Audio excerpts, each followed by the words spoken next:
be like, here, take your Plaquenil. They're like, is that the one with the H? I'm like, yup. Plaquenil. I'm like, brand name. This is the brand name. Yeah. But it doesn't work. Yeah. This is that. Yeah. Young Pira Overdilla. Behind the mic like the will of a vehicular killer. It doesn't work to have people come up to you guys and like, I know with whatever people see on the internet, they think it's the truth, and that's probably fact, right? They don't fact check it or anything like that. So when the president says something like that, he was like, yeah, man, I'll take it. I've been taking it for a couple of weeks. I was looking at my drills like, yo, where's mine at? I was over here trying to find my own. Were you giving Plaquenil? Yes, in the beginning. Yeah, in the beginning. So were we. Is that the generic version or something? Plaquenil? No, that's the brand name. Oh, that's the brand. Or it's the high class stuff. So in terms of the natural remedy route, is there any myth in regards to how that can kind of help someone's breathing? I know natural remedies is not something that's taught in an academic setting, but I guess from your cultural upbringing, is there any type of, I don't know, I wouldn't say truth, but is there any type of strong belief in terms of what your culture believes in terms of making sure that they can kind of better themselves on a natural basis? So the steam. Any truth to using a steam to help you have your lungs at its strongest or at its best?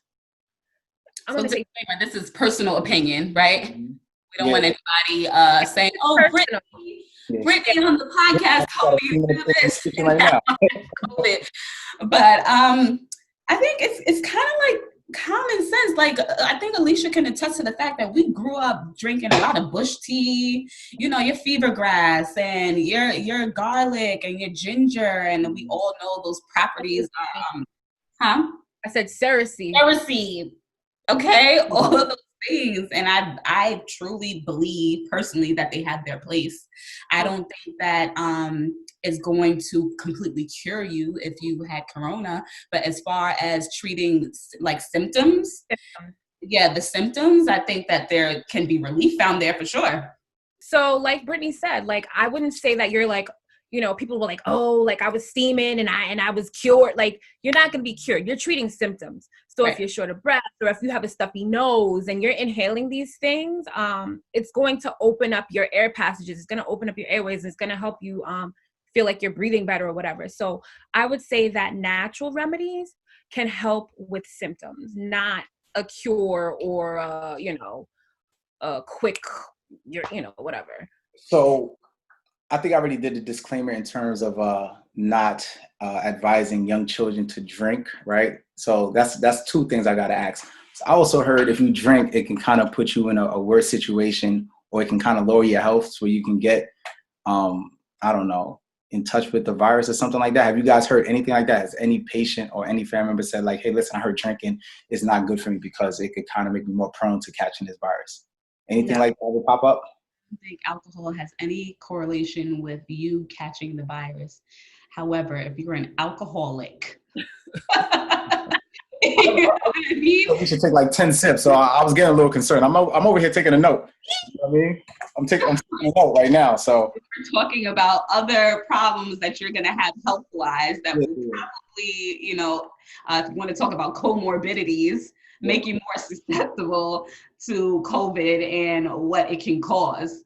But drinking alcohol. I'll tell you this. The only one thing that I remember hearing is that if you felt like you were sick or whatever, not to take Advil. Not to take any or ibuprofen or things like that. I guess the last question I got in terms of myths and things that I saw, right? I also heard if you do the other form of steaming, right, that comes in the form of a green leaf. Disclaimer, CLECO does not advise anybody to engage in illegal activities. But I've heard if you do, quote unquote steam or smoke weed or marijuana, as they call it, it can kind of make you more prone or susceptible to catching the virus. Any truth to that? Any questions come your way from a patient or family member standpoint? It's not about you being more prone to catching the virus. It's a respiratory virus. So it affects your respiratory. So you're inhaling smoke and so that's not good for you. Yeah, like it's just kind of, I'm saying this as common sense. It's like common sense, but it's not common for everyone, you know? Yeah. But yeah, like it's not even, if you inhale hookah, weed, cigarettes, anything that's going into your respiratory tract, aside from maybe the steam that we just discussed. Onions and stuff. You're gonna have some exacerbation there. Smart. Right. And it's cool that you said, you know, it's kind of like common sense, but you guys went to school for that, right? So imagine somebody who went to school for marketing, or somebody who went to school for fashion, or who doesn't have that cultural background where everybody was so interested in the healthcare field, or have that cultural influence that tells them, hey, listen, go the natural route, and this is the thing you need to kind of put in your body. You know, all you're gonna do is look at social media and say, oh wow, I gotta take a couple, I can't take Advils, or I gotta take this or take that. Whatever they see on the internet is what's actually factual, instead of actually doing a research. So with so much information being put out there, and so much data statistics that basically outline how tragic this virus has hit everybody, like where can somebody find reliable information? Like, yeah, you can go to Google, but do you go to like the CDC the CDC website, or like where do you go to kind of find your best information? What pharmacies have a hydroxychloroquine and stuff like that? Where do you go? Where do you find your information from if you're somebody who's not as informed or educated to know the best information that's put out there as opposed to what's seen on social media? Well, I think that, I don't know, Alicia's going to agree. As far as what the hospital is following, they're going to tell you to adhere to CDC guidelines. I don't adhere to their guidelines. I'm telling you right now. You could. What? I pick and choose. Yeah, with a grain of salt. With a grain of salt, what they tell me. There's a lot that we don't know about this virus. The information has been rapidly changing. As far as from the beginning of COVID till now, yeah, you know for a fact that we have gone back and forth with so many different things. Is it airborne? Is it droplet? Mm-hmm. What's the surface time? Like, how can you get like just different? What do you need? What do you not need? Which is why I take what the CDC says with a grain of salt. But at the end of the day, guys, we still do not know everything about COVID. We don't know the long-term effects. We're still learning. And Brittany can attest to this. Every week it was something new. So on the Chop Up, we do something called the Chop Up questions, where we pretty much just ask you something that's a little bit far left from what we were probably talking about, just to kind of see what your intake is or how you feel about a certain thing. So I got 2 questions for both of y'all. Y'all could be real brief with it if you want, but I kind of just want to throw 2 questions out there and see what kind of information you throw back. So I'll start with Trinidadi and Feta over there. So if you wasn't a nurse, what would you actually, like if you couldn't become a nurse, you always want to be a nurse growing up. I mean, it's hard to kind of give your answer on that, but let's say, the nurse field went, I don't know. Like, didn't be in the medical field at all? Couldn't do medical field. Like, what, did you have any other aspirations to do anything else outside of nursing? I'd be a dancer. Don't be slick. I just felt like you were gonna be slick.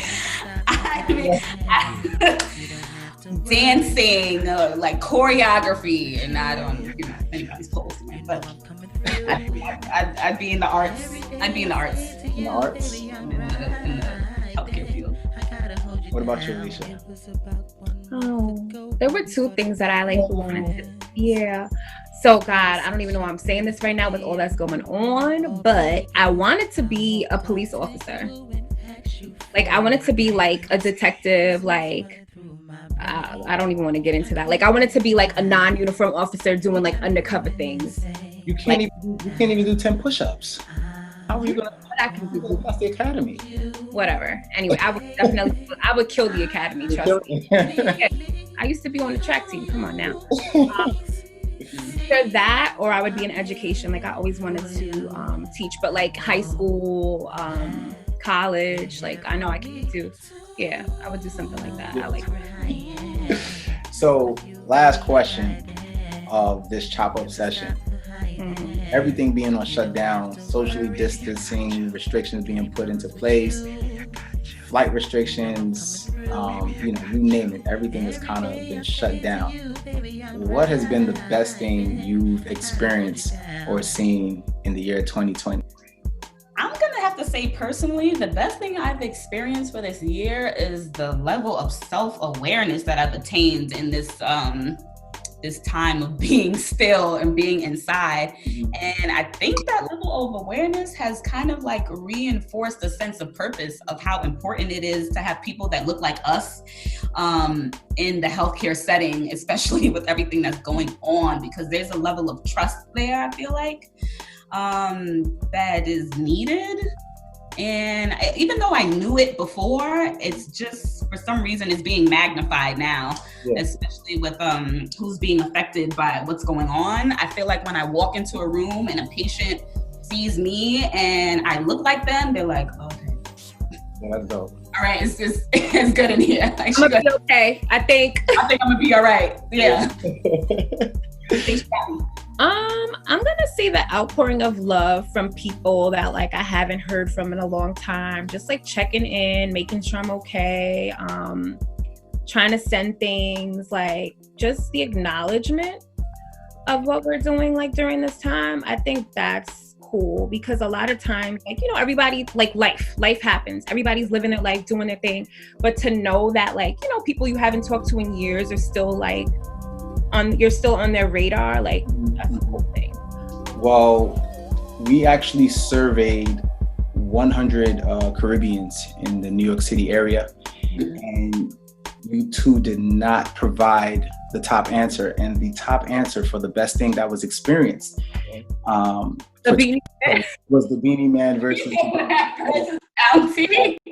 I mean, I appreciate your answer, but you guys did not get the prize. That was the best thing in 2020 thus far. And I'm pretty ashamed of you, Alicia, being Jamaican, and the Fat Queen over there for not even thinking that was number one on the answer board. I think what you two are doing is very commendable. I don't think a lot of people who can step into your shoes. It takes a lot of bravery. So I want to thank you two personally. These are your flowers. These are your cupcakes and your popcorn, even though your hospital is getting enough funding to provide you with that. But thank you for pop up. Yeah, pizza. Yeah, y'all don't need no more pizza, man. Listen, next episode is gonna be like, how much weight have you gained during this pandemic? It's not looking good for me right now. Bro, it ain't looking good for me right now. But yes, thank you for tuning in. This is the Chop Up.